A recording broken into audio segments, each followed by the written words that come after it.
c'est que les anticorps en général peuvent, freiner la propagation aussi de l'Omicron, c'est que les anticorps baissent après, 2, 3, 4 mois après la 3e dose. Donc, ça serait une possibilité pour les gens d'avoir une couche supplémentaire de protection, comme l'a dit hier le Premier ministre.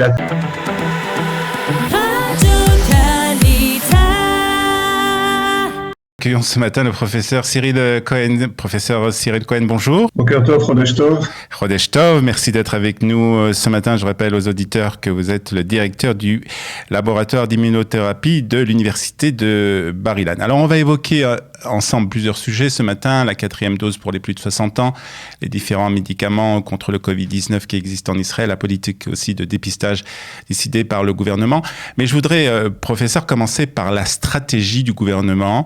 Naftali Bennett l'a, on va dire, reconnu à demi-mot sans vraiment le reconnaître, mais il semble que l'État d'Israël a fait un choix, les choix de l'immunité collective, c'est-à-dire de laisser le virus se propager pour qu'un maximum de personnes soient contaminées.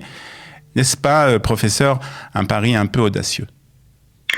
Oui, bonjour Olivier. Non, je ne sais pas si c'est le choix totalement de l'immunité collective. C'est vrai qu'il n'y a pas beaucoup de restrictions. Je crois que c'est plus le choix de ne pas paralyser l'économie, de ne pas paralyser la vie sociale, de ne pas paralyser l'éducation. Et c'est vrai que, en fait, ce qui en découlerait, c'est que le virus circule plus librement. Maintenant, d'un autre côté, je tiens à vous dire, à moins d'avoir des restrictions qui seraient vraiment drastiques, il est très dur d'empêcher la propagation de l'Omicron. Je crois qu'en fait, on est devant un fait accompli. On a un variant qui se propage très, très rapidement. Et à moins d'avoir vraiment une politique comme en Chine, par exemple, quoi que ce soit, je crois qu'on peut pas empêcher sa circulation. Donc, je crois qu'on accepte ce fait.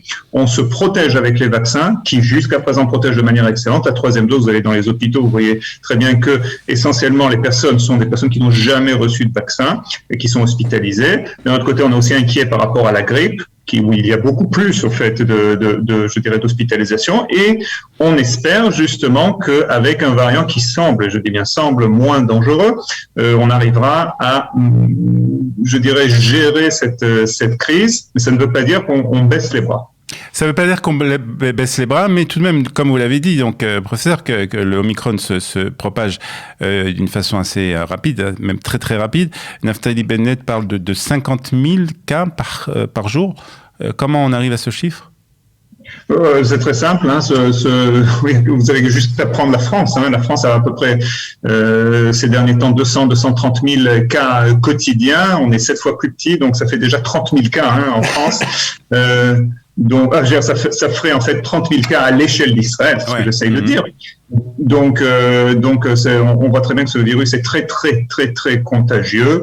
Et donc voilà, c'est un scénario plausible. Il double à peu près tous les 2-3 jours le nombre de cas quotidiens. On l'a vu ces derniers temps. On est passé il y a à peu près une semaine et demie d'à peu près 1000 cas. Là, on est à peu près à 5000 cas.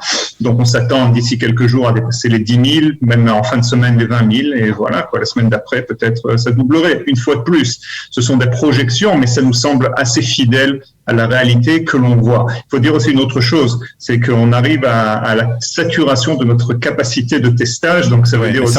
On va reparler aussi de cette saturation des centres de dépistage, comme on l'a vu hier dans les journaux et puis aussi à la télévision. Je voudrais qu'on parle aussi de cette 4e dose qui a été donc autorisée hier par le directeur du ministère de la Santé. Il y a 3 semaines, on avait évoqué ensemble donc cette 4e dose pour les plus de 60 ans. C'était à l'époque un sujet à l'étude. Qu'est-ce qui s'est passé pour que la décision de vacciner donc les personnes de plus de 60 ans ainsi que le personnel médical d'une 4e dose soit prise par les responsables de la santé ? On va dire 2-3 choses. Il faut dire qu'à la base, on n'a pas beaucoup de données. Et ça, il faut le reconnaître. Et je fais partie de ceux, je crois qu'on est même une majorité d'experts en Israël qui ont dit qu'on a toujours besoin d'un peu plus de données pour cela. Alors, qu'est-ce qui s'est passé? Petit 1, c'est que, il y a l'Omicron qui se propage très rapidement. Petit 2, c'est ce qu'on voit à l'étranger. Une fois de plus, même si on parle d'un variant qui cause moins de maladies graves, on a à peu près des chiffres qui nous viennent du Royaume-Uni de 3, 4 fois moins, etc. Vu l'étendue de la contagion, il faut quand même se préparer. Et puis on voit dans certains pays qu'il y a quand même une augmentation des hospitalisations. Donc ça ne veut pas dire qu'il n'y a pas du tout d'hospitalisation. Ça, je crois que le public aussi doit en prendre conscience. C'est juste qu'il est moins dangereux, par exemple, que ce qu'on connaissait avec le Delta.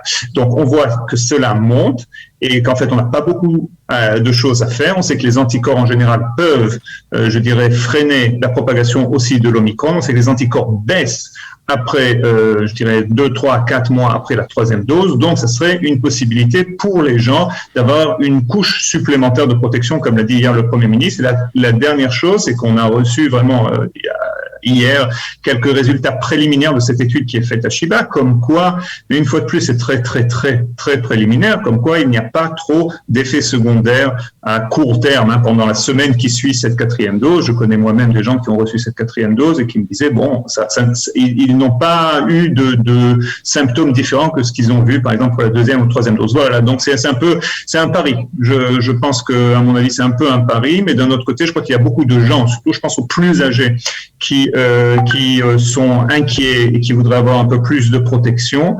Donc voilà, c'est un peu comme ça cette décision. J'aurais préféré que cette décision soit basée sur beaucoup plus de données scientifiques et de raisonnements scientifiques, mais d'un autre côté, je peux comprendre comment ils sont arrivés à cette décision. Et puis il faut rappeler aussi que les premières personnes en tout cas à avoir reçu cette 3e dose, ça fait déjà plus de 4 mois, puisque c'est vrai que le temps passe vite et on s'en rend pas toujours très compte, mais c'est vrai que ça fait déjà un certain nombre, plus de 4 mois, et donc c'est peut-être aussi le moment de faire un booster. Et c'était aussi ma question que je voulais vous poser. Ça va fonctionner comme un booster en fait, comme la 3e dose? Écoutez, vous savez, je vais vous dire une chose. Les bonnes nouvelles pour l'instant, c'est que la 3e dose protège énormément des formes graves. Une fois de plus, ça je l'ai mentionné. Vous regardez les chiffres, elle continue à protéger en ce qui concerne les hospitalisations, en ce qui concerne les décès. Donc la 3e dose continue de protéger. Je crois que peut-être l'option de cette 4e dose, c'est surtout pour des endroits pour essayer, je dis bien essayer parce qu'on n'a pas donné, à aussi limiter un peu la contamination de manière temporaire, la contamination d'un virus qui est très très très très contagieux. Je pense par exemple aux EHPAD, je pense par exemple à des endroits où il y a beaucoup de personnes fragiles, les hôpitaux, etc. Essayer un peu de freiner. Mais je ne me fais pas trop d'illusions pour l'instant. Le but n'est pas, une fois de plus, d'empêcher la contamination parce que c'est pour une population restreinte et puis on ne sait pas quelle va être l'efficacité au niveau de la contamination. Elle existe. Elle n'est pas celle qu'on a connue avec le Delta. Oui. Alors, on va parler aussi des médicaments, puisqu'il y a eu plusieurs médicaments qui ont été autorisés par le ministère de la Santé. Je crois qu'il y a 2 médicaments qui ont été autorisés. Alors d'abord, est-ce que vous pouvez nous dire quelle est la différence entre ces médicaments et comment ils agissent? Non, on va parler essentiellement du Paxlovid, qui, je crois, est le médicament qui en fait, est composé lui-même de 2 médicaments, de 2 types de gélules. De la compagnie Pfizer, du laboratoire Pfizer. Du laboratoire Pfizer, exactement. Ce médicament est un médicament très intéressant qui, en fait, empêche, je dirais, l'assemblage du virus. Voilà, je vais essayer de faire ça de la manière la plus simple. Il a donné d'excellents résultats en essais cliniques aux États-Unis, tellement bons que la FDA a décidé de raccourcir les essais cliniques et de dire, écoutez, vous avez un médicament qui va sauver des vies, allez-y. Donc, Israël, la semaine dernière, a donné aussi son autorisation d'urgence pour ce médicament. C'est un médicament qui est pris pendant 5 jours. La chose importante, c'est qu'il faut le prendre à temps. C'est-à-dire qu'il faut le prendre lorsque vraiment juste après le début de l'infection ou peut-être le début des premiers symptômes. On a une fenêtre à peu près de quelques jours, de 3 jours à peu près, pour le prendre, 3-4 jours. Parce que sinon, si la personne commence à avoir des symptômes plus graves, le médicament ne pourra plus aider parce que le virus est déjà propagé. Donc, c'est pour freiner vraiment la propagation du virus, pour donner du temps au système immunitaire de la personne de freiner justement ce virus. Et il a donné des résultats d'à peu près 88-89% d'efficacité contre, pour empêcher les hospitalisations. Alors, justement, c'est la question, c'est est-ce que ça évite le Covid-19, le virus de s'installer dans le corps, ou ça évite les formes graves de maladie? Non, une fois de plus, on n'a pas, je dirais aujourd'hui, de prévention totale en ce qui concerne la contamination. Même les vaccins, une fois de plus, pourrait empêcher, peut-être pendant les semaines qui suivent après la vaccination, je dirais la contamination, c'est ce qu'on pense, mais pas après. Je dirais là, aujourd'hui, on n'a pas beaucoup de différence au niveau de la contamination. La question, c'est les résultats. Donc, on a les résultats de cette contamination. Avec le vaccin ou avec, par exemple, cette pilule, ils sont beaucoup moins graves, surtout pour les populations à risque, que sans. Voilà, on va terminer avec, on en a un peu parlé sur la politique de dépistage du gouvernement concernant les cas contacts. Alors, comme vous l'avez dit, les centres de dépistage sont vraiment surchargés. On a vu hier des queues de plusieurs heures, des Israéliens qui ont attendu 2 à 3 heures pour essayer de se faire tester. Alors, il y a, on va dire, un changement de politique pratiquement quotidien concernant cette politique de dépistage, et plus particulièrement si on a été en contact avec une personne contaminée.